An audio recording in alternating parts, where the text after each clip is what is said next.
Jemi rikthyer në Breaking, do të vijojmë të flasim për konfliktin në lindjen e mesme, sigurisht që janë përfshirë edhe shumë vende të tjera, siç është Rusia, Turqia dhe pa diskutim Shtetet e Bashkuara të Amerikës. Donald Trump ka shpallur dje armëpushimin, por me sa duket paqe nuk ka, sepse autoritetet në Iran kanë deklaruar se ne nuk kemi lëshuar raketa drejt Izraelit, pavarësisht se Izraeli ka thënë të kundërtën vetëm pak minuta më parë. Kam kënaqësinë të kem në një lidhje direkte Misha Pumë nga Rusia, gjithashtu edhe kolegun Sokol Brahaj nga Turqia. Përshëndetje. Përshëndetje, mirëmëngjesi. Mirëmëngjes, Sokol. Përshëndetje, mirëmëngjesi. Atëherë, do doja ta nisnim bashkë bisedën, Misha. Si ke parë zhvillimet e 24 orëve të fundit? Irani godet bazën ushtarake amerikane në Katar. Më pas vjen reagimi i Donald Trump, i cili e konsideron si një sulm të dobët, e flet për paqe, falenderon le të themi Iranin që kishte paralajmëruar më parë për këtë sulm, që duket diçka ironike, e më pas e mbyll me shpalljen e armëpushimit që me sa duket nuk është zbatuar. Në përgjithësi, këto janë lajmet mira, në përgjithësi, do me thënë, sidoqoftë, do me thënë, arsyeja po fillon të jap shenja jete, do me thënë, nga të dyja palët. Ishte e qartë që në fillim të konfliktit, që asnjëra palë, si Izraeli, sado i fuqishëm dhe me mbështetjen e Shtetet Bashkuara të Amerikës, por dhe Irani nuk ishin në gjendje të bënin një luftë sfilitëse të gjatë me njëri tjetrin. Neve, që kemi thënë edhe në herë të tjera në këtë emision, Izraeli nuk është mësuar të bëjë luftra të gjata dhe në historinë e vetë plot me konflikte ka pasur gjithmonë luftra, por luftra afat shkurtra. Ka pasur 6 ditë, një javë, do me thënë, kur ka luftuar me arabët. Pra, është një shtet i vogël me një potencial të jashtëzakonshëm ushtarak, por që varet nga municionet, dhe municionet që vinë janë dhe ato, nuk janë të pashtershme. Për Iranin po ashtu, kjo është një luftë sfilitëse, gjithashtu ai sigurisht që përveç goditjeve që pësojnë nga Shtetet Bashkuara të Amerikës, që është në pikpyetje akoma pavarësisht se deklaratave të Trump që zëmërohet edhe me gjysmën e botës gazetareske kur i thonë që nuk ka arritur qëllimet e veta dhe ka goditur për laraska. Do me thënë, neve mund të themi që sidoqoftë një dëm i madh ekonomisë iraniane i është shkaktuar, por nga ana tjetër, në qoftë se do logjikojmë, do me thënë, në vendin e ngjarjes ku goditën, do me thënë, me raketa këto minjera, do me thënë, aty nuk ka pasur fond radioaktiv. Kjo tregon që iranianët i kanë ato materialet radioaktive dhe uraniumin që ata mundohen ta pasurojnë, e kanë shpërngulur në vend tjetër. Ka të ngjarë, sepse sado që të ishte i pasuruar apo jo i pasuruar, ai uranium do të shpërbëhej gjatë goditjes dhe do të ndotte fondin le të them rrethues atje. Prandaj këto goditje ka dyshime që kanë qenë efikase. Nga ana tjetër, presidenti Trump tashmë sikur i lau një borxh Izraelit. Përshtypja është që i kishte një borxh, ndoshta lobit e bre në Amerikë, ndoshta për financimet që ka pasur gjatë fushatës elektorale etj, dhe tash sikur i ktheu borxhin, dhe tash lajmi i fundit ishte që tashmë asnjë sulm ndaj njëri tjetrit dhe ju drejtua në mënyrë të rrept Netanyahut, duke deklaruar që të japin fund të çdo lloj lufte. Nga ana tjetër, atë e vura re dhe unë dje, kur u godit, do me thënë, le të themi në thonjza, u godit ajo baza ushtarake në Katar, lajmi ishte që fillimisht u evakuua kjo bazë, do me thënë, personeli dhe të gjithë, pra ishin në dieni. Nuk do të habitesha në qoftë se ato vizitat që u kryen dje në Rusi të ministrit të jashtëm iranian kanë qenë një pjesë e kësaj loje të madhe geopolitike, lojë që fillimisht filloi si luftë e vërtet, por dje më duket se ishte një lloj show. Goditjet e Iranit, siç deklaroi dhe presidenti Trump, 14 raketa u dërguan, nga këto 13 u kapën nga forcat kundërajrore dhe 1 u lejua të binte sepse po binte në një vend bosh. Pra, ka qenë një show që Irani tregon nga një anë që ishte i zemëruar dhe do ta hakmerin thonjza dhe për le të themi për popullatën e vet ai e bëri këtë gjë. Nga ana tjetër, Shtetet e Bashkuara të Amerikës thonë që arritën qëllimit dhe janë të kënaqur. Sot ministri i jashtëm rus Lavrov deklaroi që Rusia ka bërë propozimet e veta dhe ka marrëdhënie të besimplote me Shtetet e Bashkuara të Amerikës, me Iranin, por dhe me Izraelin, pra edhe ato të propozimet e Rusisë, deklaroi Lavrov, janë pritur mirë. Pra, ka një shpresë për paqe sidoqoftë. Vazhdojnë ndoshta për inerci disa goditje dhe njërës parë dhe të tjetrës, ka pasur një goditje jo vetëm të Izraelit në drejtim të Iranit, po dhe anas jeltas, por kryesorja është që të fillojë dhe të mbizotroj paqja. Edhe një diçka tjetër e fundit, do me thënë mos lejimi i përmbysjes së regjimit ajatollahëve. Kjo gjë nuk është një diçka e thjeshtë që për shembull dëshironte Izraeli mund të dëshirojë shumë, por me sa duket Shtetet e Bashkuara të Amerikës i kanë privuar Izraelit për të le të themi për të bërë hapa të mëtejshme për përmbysjen e regjimit iranian.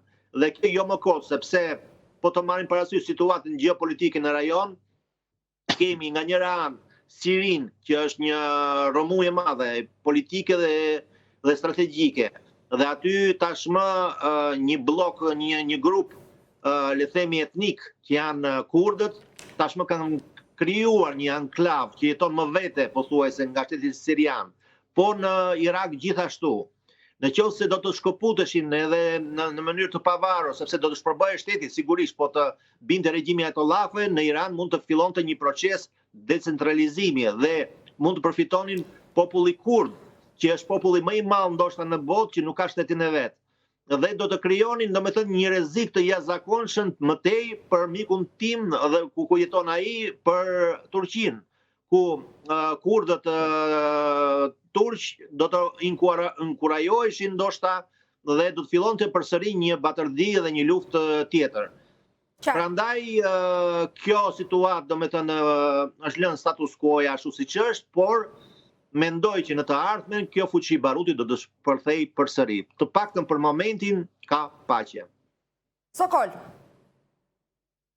Po Fiore, në fakt në sa duket, paktën natë që pa më deri më tani, shohim që ka qenë një teatër, por në fakt ka pas edhe lëvizje shumë strategjike nga të gjitha anët, sidomos nga Amerika, që duket që nëse shohim nga ana makro është që Amerika ka luajtur për të gjitha anët, qoftë me Kinën, Rusin, Iranin edhe Izraelin, sepse me të vërtetë që siç e tha dhe kryeministri gjerman që të gjitha punët e pistat tona, pra të Amerikës dhe të NATO-s i bën Izrael. Domethënë pra Izrael krijesa si qenie e shtetit, e thënë nga ato që i kanë bërë gjenocid dhe holokaust këtij populli, domethënë hebrejve, ata e thanë hapës që Izraeli është masha jonë për të bërë punët e pistat tona, për ata Izraeli nuk njeh pas një ligj as një gjë në këtë botë, sepse është vetë qenia e NATO-s, e Amerikës dhe Bashkimit Evropian, e shtetet të forta. Dhe nga kjo nëse shohim tashmë edhe Trumpin, po ashtu edhe sepse gjithë zona është një vatër lufte, domethënë Rusia lufton në Ukrainë, Irani lufton, gjitha shtetet i mori me radhë, edhe këtu tash normalisht që Amerika që do të tregonte shkopin e gjithë botës. E para, me gjoja sikur duke e ushqyer edhe të gjitha të çfarë donte Netanyahu, ja lejoj, por me ndoshta edhe me urët të Amerikës ashtu Netanyahu ka filluar të bombardojë Teheranin, ku për 10 minutat e parë ja arriti të deskalifojë, domethënë të nxjerrë të gjitha out-sisteme, domethënë S-300, S-400 ruse, prodhimtarinë e armëve, mbrojtësjet e sulmuese më perfekte që gjuaj në kujtonin që ishim ashtu të Kinës, të Indisë, të Pakistanit, të Rusisë, të gjitha. Amerika me një punonjës të Izraelit i arriti të gjitha të bëj off. Edhe pastaj hyni Izraeli në thojza, se nuk e dim ende nga janë ngret avionat e Izraelit, edhe sot nuk e dim ende, më thasë kanë ngrihen nga Irani, nga Iraku, nga ne, nuk i diet, por të gjitha janë të thënëra. Çfarë thot Amerika, por në një luftë ose në një gjak nxehtësi që s'ka zgjat për sa kohësh, është të gjithë lufta kryesore është propaganda dhe në propagandë duhet të dalin të gjithë fitimtarë, duhet të dalin nga kjo çështje, edhe humsi, edhe i humburi, edhe fituesi, edhe sulmuesi, edhe i sulmuar të dalë të gjithë me krenari, domethënë, por nga një luftë nuk mundet me dalë asnjë me krenari, sepse deri më tani në asnjë histori të botës nuk ka arritur askush ta fitojë një luftë me krenari, qoftë edhe pushtuesi. Misha, Sokol, ju lutem, kërkoj mirë kuptimin tuaj vetëm pak minuta, na pret kolegu Artur Bibe, i cili ndodhet në Tel Aviv, dhe ju lutem qëndroni në linjë sa po të lidhem me Arturin. Artur, mirëmëngjes. Mirëmëngjes. Të doja të dija se si është situata sot në Tel Aviv, pavarësisht se është shpallur nga ana e Donald Trump për pushimi, duket se nuk është zbatuar. Po, Fjori, në fakt nisi ajo që mbërëm ushtrim për të fjetur rreth orës 2 të natës me idenë që kishte mbaruar lufta dhe po mendonim mënyrën se si do ktheheshim gradualisht. Nuk mundëm do të asazgjasim shumë sepse që në orën 6 të mëngjesit ranë sirenat dhe pak minuta më vonë një raketë balistike u rrëzuar në qytetin Bersefa, aty ku tani para pak minuta kemi kthyer, ku pam nga afër shkatrimi në total që raketat vrasëse të Iranit shkaktuan në zonë. 6 të vdekur deri tani, 20 të plagosur, nga të cilët 5 prej tyre janë në gjendje kritike për jetën. Irani mohoi se ka shkelur pushimin, ishte brenda limiteve të orareve thonë nga Teherani. Izraeli thot se do të përgjigjen nga momenti që pati të vdekur në tokën izraelite nga ky sulm, do të përgjigjen dhe nuk e njohin për momentin shefi shtapit të përgjithshëm para pak minuta tha që nuk e njeh fare pushimin dhe se gjaku i Izraelit dhe duhet të shpaguhet me shumë forcë goditse. Presim nëse do të ketë ndonjë ndryshim nga Tel Avivi, në të kundërtën presim përgjigjet që Tel Avivi do t'i dërgojë sërish Teheranit. Gjithsesi në këtë moment situata është e qetë, nuk ka ndonjë alarm. Ka prani ushtarake në periferi, në zonën e Veriut, në zonën e Haifës. Ka prani ushtarake në rrugë? Jo, prani ushtarake nuk ka. Jo, Fjori, nuk ka prani ushtarake, njerëzit duken të qetë, sirenat e alarmit ranë pak para rreth një ore në zonën e Haifës dhe zonën e Veriut të Izraelit, për me idenë se ka qenë një raketë e vonuar për të rënë në territorin e Izraelit, u rrëzua diku në një zonë që nuk na i dhanë koordinatat, po që u rrëzua, tha ushtria izraelite. Gjithsesi tani presim nëse të dy palët do të zbatojnë marrëveshjen me ndërmjetësinë e palës amerikane, apo do të rifillojë një fazë e re e luftës mes dy vendeve, Fjori. Çfarë shpreh, ke patur kontakt me qytetarë të ndryshëm në Izrael? Do doja të dija se si e interpretuan dhe se si e pritën njoftimin e Donald Trump për anëpushim dhe reagimi i tyre pas sulmeve të Iranit, ku për fat të keq kanë humbur jetën 6 shtetas Izraelit. Takimi i parë ishte në momentin që po binin sirenat e alarmit, ku ne dolën me vrap për të shkuar, për të filmuar dhe pasaj për të drejtuar zonës së Bershafas.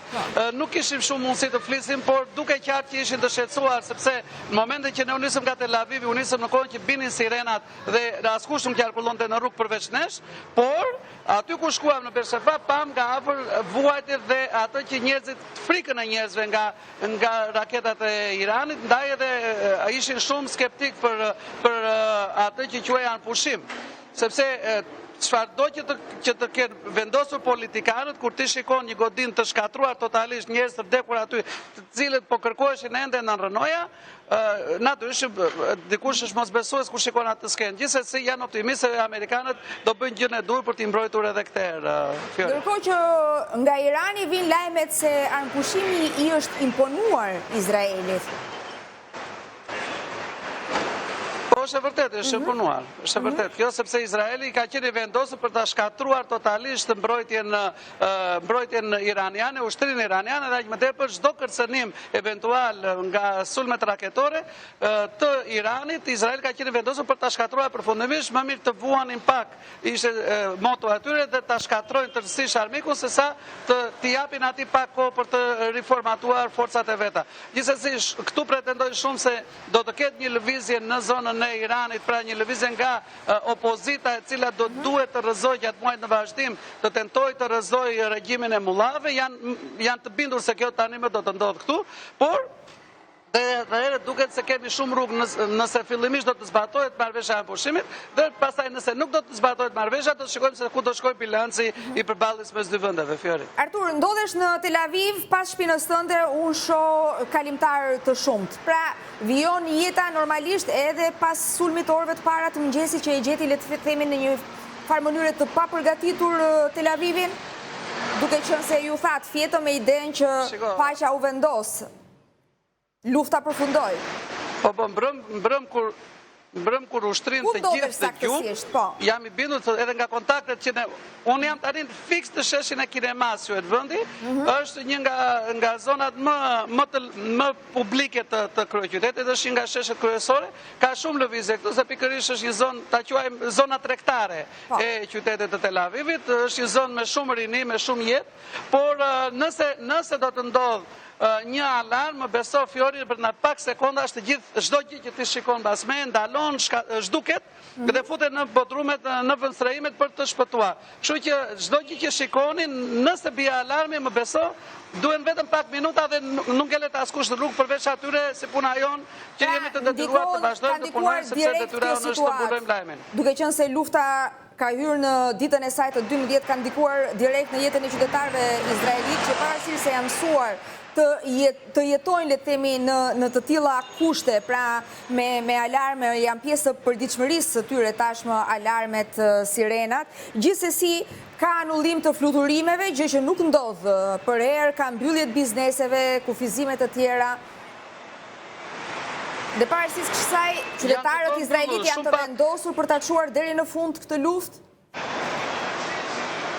Po janë të vendosur dhe nuk e diskutojnë këtë gjë, më mirë thonë të vuajmë pak dhe të mbarojmë se sa të japim një kohë për të riformatuar. Këtë e thonë kudo, e thotë zyrtarisht qeveria, e thonë dhe qytetarët.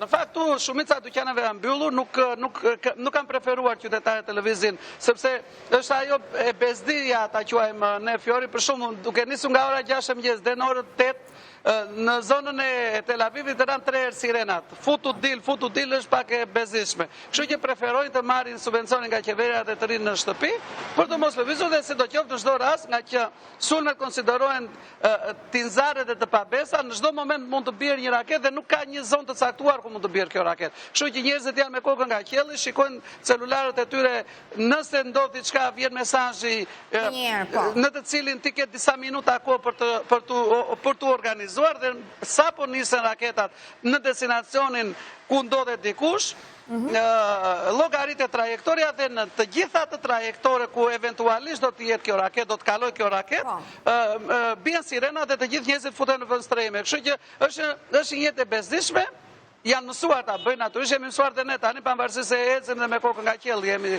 rregullisht çdo 2-3 minuta shikon qiellin se nuk i di nga të vjen. Gjithsesi situata duket se me marrëveshjen e re, duket se do të kemi arpushime dhe shpresoj ta zbatojmë. Le të shpresojmë që do të ndodhë kështu, ndërkohë që ditën e djeshme Irani ka goditur bazën ushtarake amerikane në Katar. Si u perceptua, le të themi në Izrael, kishte panik, menduan që tashmë nisi lufta në gjithë rajonin, do të kishte një përshkallëzim dhe mbi të gjitha si është perceptuar në Izrael reagimi i Shteteve Arabe dhe Shteteve të Bashkuara të Amerikës, duke qenë se pak më parë pata një deklaratë ku thuaj se Trump ishte nga kolegu Misha Pumo, ishte një lloj borxhi që i shleu le të themi Izraeli dhe ka folur edhe me tone disi më të ashpra me Netanyahu për ta ndalë këtë luftë. Shiko, në fakti është që kërcënimi iranian ka qenë evident. Tani më nuk ekziston ai kërcënim sepse programi bërthamor i Iranit duket se ka përfunduar dhe kjo i dedikohet totalisht presidentit Trump dhe ekipit të tij i cili vendosën të ndërhyjnë dhe të shkatrojnë impjantet bërthamore të Iranit. Kështu që nuk ekziston arsyeja pse të përfshirë në luftë Shtetet e Bashkuara. Nga ana tjetër, në momentin që ne ndodheshim në atë moment ndodheshim shumë pranë Gazës, në momentin që u krye sulmi, me një pam reagim nga ana palestineze. Direkt filloi një sulm i Hamasit në të njëjtën kohë që u sulmua baza në Katar, pati një reagim nga ana e Hamasit, por ajo që është shumë e rëndësishme, Fjori, është fakti që qytetarët e Izraelit u duket më optimist në kohën që u sulmua baza, jo sepse kishin frikë se do të shkatrojë ajo, natyrisht nuk e kishin këtë frikë sepse Shtetet e Bashkuara kanë teknologji të shkëlqyera dhe nuk kishin frikë, por ishin më optimist sepse mendonin se përfshirja edhe më shumë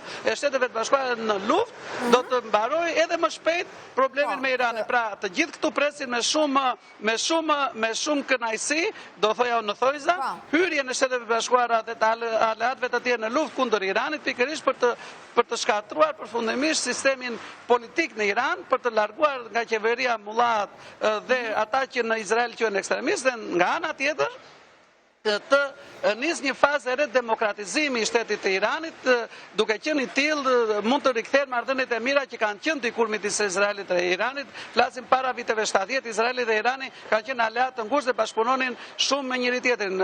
Nga ana tjetër, vendet arabe kanë një problem shumë të madh me njëri tjetrin. Fjori kanë, duke qenë se janë të ndarë në shit dhe në sunit, kanë një urrëtie më të madhe për njëri tjetrin se sa për ebrejt. Kjo është evidentuar dhe ne shikojmë sikur kemi qenë në Siri, sikur kemi qenë në zonën e Libanit, ashtu dhe në zonën e Gazës. Pra, preferojnë më mirë të kenë një marrëveshje paqe ose në heshtje paqe me Izraelin, se sa të kenë paqe me njëri tjetrin.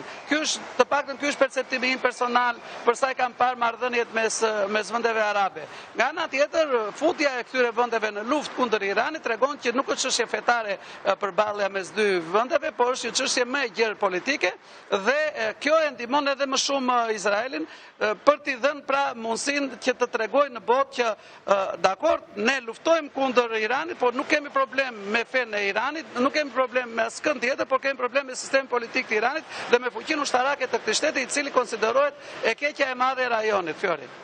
Dhe do doja të dija se si po avancon Izraeli në Gaza. Si është situata, sepse jemi fokusuar tek Irani, po mos harrojmë që lufta e Izraelit është shtrirë në disa fronte, ka disa konflikte njerësh. Po, Fjori, në fakt, me ekipin tonë të xhimit mundëm t'i afrohemi gardhit të Gazës më pak se 100 metra dje. Për fatin tonë të keq na kapi një forcë speciale e ushtrisë izraelite dhe ta quajmë na larguan nga zona pa dëshirën tonë, por ishim të detyruar sepse rrezikonim seriozisht jetën. Ishte pikërisht ai momenti që përshkova më lart që forcat e Hamasit tentuan të sulmojnë edhe një herë zonën e Izraelit. Në atë sulm patim mbi 25 të vrarë, ndërkohë që Hamasi thotë që të vrarët u vran sepse prisin ndihmat nga OKB-ja. Ushtria izraelite thotë ishin luftëtar të Hamasit që sulmuan pozicionet e tyre, ne u gjendëm në zonë, rastësisht u gjendëm në zonë, ajo që ne pamë sy tanë, Fjori, është që në Gazë nuk ka ngel asnjë gjë. Po, ishim dëshmitar dhe pa me sy tanë, dëgjuam krizmat e të shtënët nga ana e Hamasit dhe pak më vonë përgjigja e Izraelit, e cila ishte me artilleri, me sulme ajrore dhe me raketa. Ishte një përgjigje shumë e ashpër, brenda pak minuta vendodhe gjithë ajo, por për fatin tonë do kejtë njërë, u kapëm dhe u nxorëm jashtë nga zona e vija e luftimeve. Edhe për fatin e mirë, sepse jeta shumë e rëndësishme. Kishim shumë pranë kufir. Mi, natyrisht, për fatin e keq dhe të mirë, do të thojam, por ajo që mundëm të evidentonim dhe të filmonim, të ishim dosha ekipi pari xhirimit, Fjori, dhe them shumë seriozisht që u afruam kaq pranë zonës së Gazës, një zonë që është shkatruar totalisht, nuk ka ngel, nuk e di nëse i pat pamjet të ekskluzive që Top Channel mundi të sigurohen nga zona, nuk ka ngel asnjë gjë, nuk ka ngel asnjë godin në këmbë. Flasim për një shkatrim masiv, një shkatrim total, nuk e di nëse fjala genocid është pak, aty janë vrarë, janë shkatruar njerëz, është një situatë katastrofike. Pra e gjithë zona është nga ana tjetër, nëse do bëjmë analizën, është shkatruar çdo gjë, Fiori nuk ka ngelur asnjë gjë, nuk ka ngel asnjë godin. Mundëm I pa me sy tan. Cila zonë është videove që na vijnë nga mekanizmi përpatan basik. Cila zonë është konkretisht? Ne ishim në zonën e qendrës së Gazës, në zonën qendrore në Niroz ishim ne, dhe përballë ishin qyteti I Gazës. Flasim për nuk ka ngel asnjë. Ishte një situatë tragjike, duke që aty nuk besoj se do rindërtohet më diçka, nuk besoj se do rikthehen më banorët aty, sepse seriozisht aty nuk ka ngel asnjë gjë.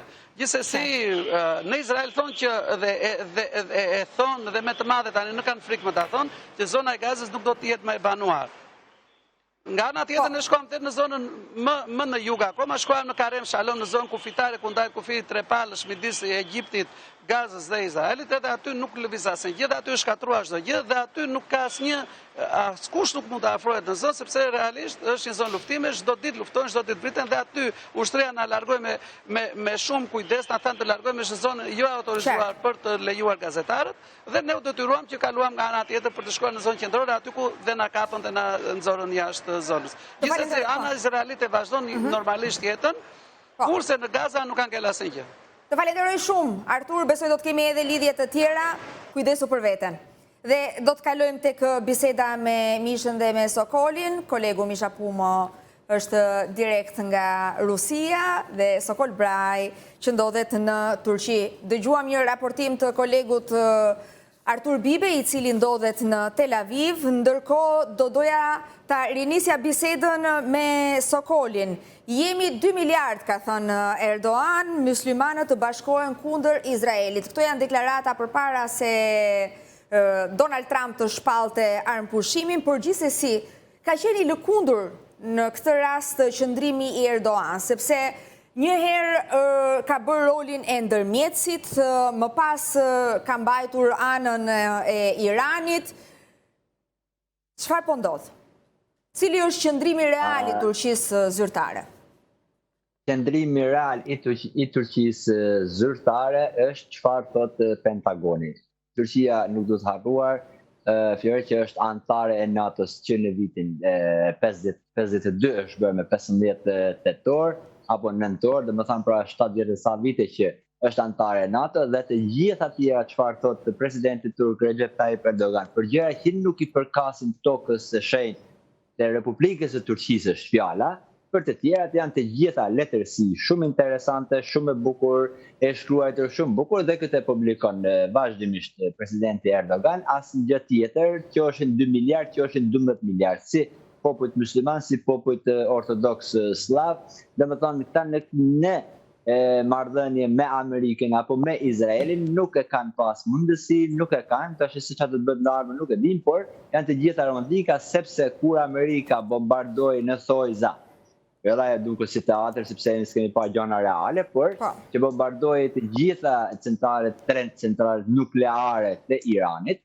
atëherë të gjithë ministrat e tyre 2 miliard në Thojza muslimanëve, ministrat e punës jashtë ishin të mbledhur në Stamboll, po pishin çaj dhe kafe turk, ne po bëshin muhabet si kafe muhabet si turqit e lashtë. Do të thonë gjithë ajo organizata për bashkëpunimin islamik, do të thonë është si puna e BRICS-it, është si puna e organizatave të tjera ndërkombëtare që janë gjithçka varet nga Amerika, le të themi.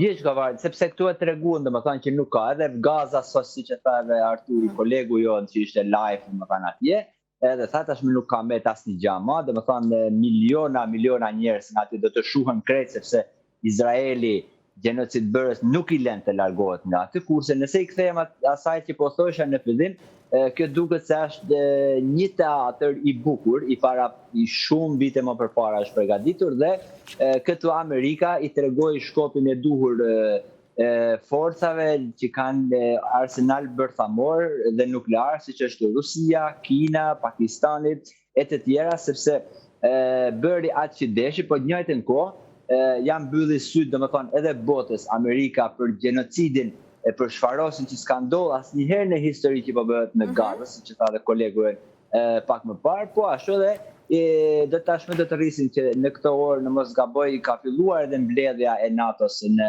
Lahej, dhe atje do të samiti NATO-s, ku tashmë do të rrisim edhe mbi 5% do të rrisim të gjitha të ardhurat tona për NATO-n, plus edhe dje sekretari i përgjithshëm i NATO-s Rutte dje tha që me patjetër duhet të bëjmë çdo shtet antar i NATO-s do të rrisin edhe mbrojtjen ajrore, do të thonë do të bëhen ata kubete çelik, do të thonë që automatikisht miliarda euro tash nga antarët e NATO-s do të shkojnë për Amerikën për të mbrojtur ata, kur ato e pamë që edhe në Izrael, do të thonë suksesi i tyre është shumë i vogël. Irani doli fitimtar këtu për popullin e vet, Izraeli doli fitimtar këtu për popullin. A do të kemi një paqe, po nëse Amerikës i intereson një paqe dhe nëse sidomos të 24 orë, 48 orë, 72 orë e para, nëse Rusia dhe Kina do të jenë krejt pasive, sepse nuk e kanë forcën për të qenë pranë Iranit, edhe pse janë bashkë. Sot do na e thotë Misha tani se çfarë diskutohet. Po,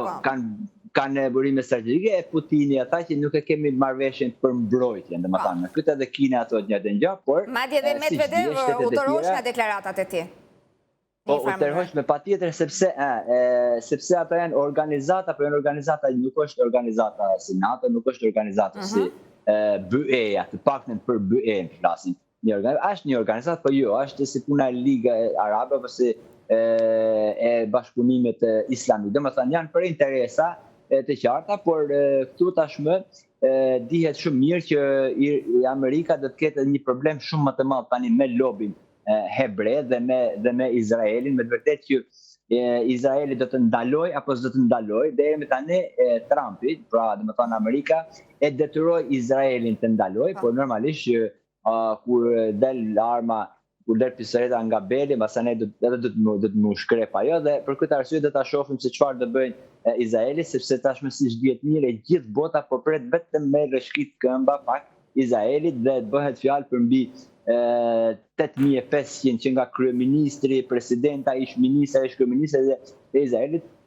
do të shkojnë para drejtësisë për gjenocid, etnocid, për çfarosje të një populli dhe me të vërtetë këtë a do ta lejojë Amerika apo jo, apo do të tërheqin veshin i Izraelit që tashmë të mbyllin këtë, por nga ana e 2 miliardëve ajo pyetja që më pyetet tani pas asaj që foli Arturi, kjo është krejt një prallë për të majtë karikuar, për të majtë nën kontroll e gjithë botën muslimane, po zatën edhe mes me i majtë nën kontroll nuk është se kanë bëjë gjallë dhe s'kanë për të bëjë gjallë sepse duket, kurse Turqia nuk e ka shansin të ndërhyj apo të bëjë një ditë sepse është antare e NATO-s dhe këtë të 12 e pa me shumë mirë që të gjitha radaret dhe është automatikisht marrëveshja e NATO-s, kjo që shkojnë në Bruksel, nga Brukseli, shkojnë në Amerikë dhe në Tel Aviv, pra Turqia me fjalë është me Iranin dhe me Gazën, kurse me vepra Turqia është antare e NATO-s dhe automatikisht e gjithë NATO-ja është pas Izraelit. Dua të dëgjoj pak Mishën. Misha, rolin e Rusisë, duket që është stepur Rusia.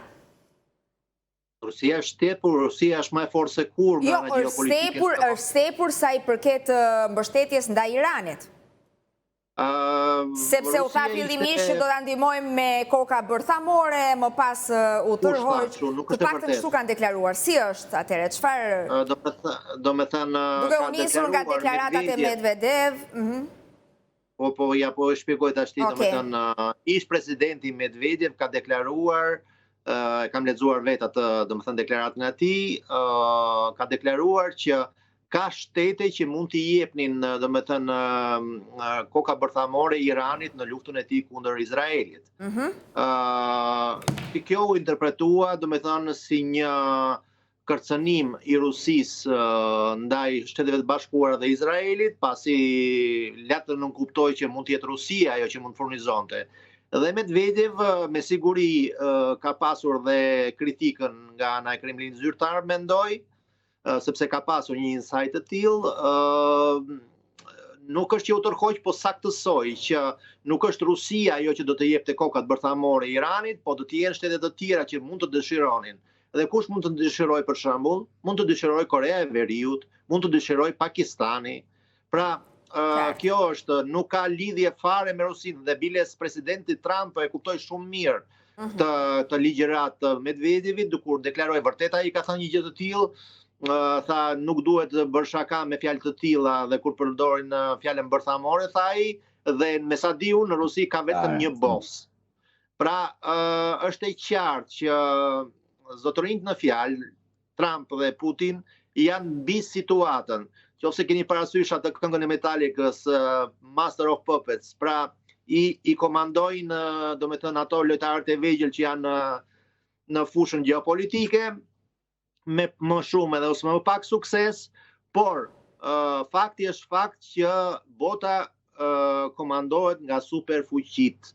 Edhe kjo është një luftë, domethënë edhe të gjitha luftrat që bëhen, çfarëdo lloj preteksti, çfarëdo lloj gjë që të ndodhi, janë lufta për burime natyrore.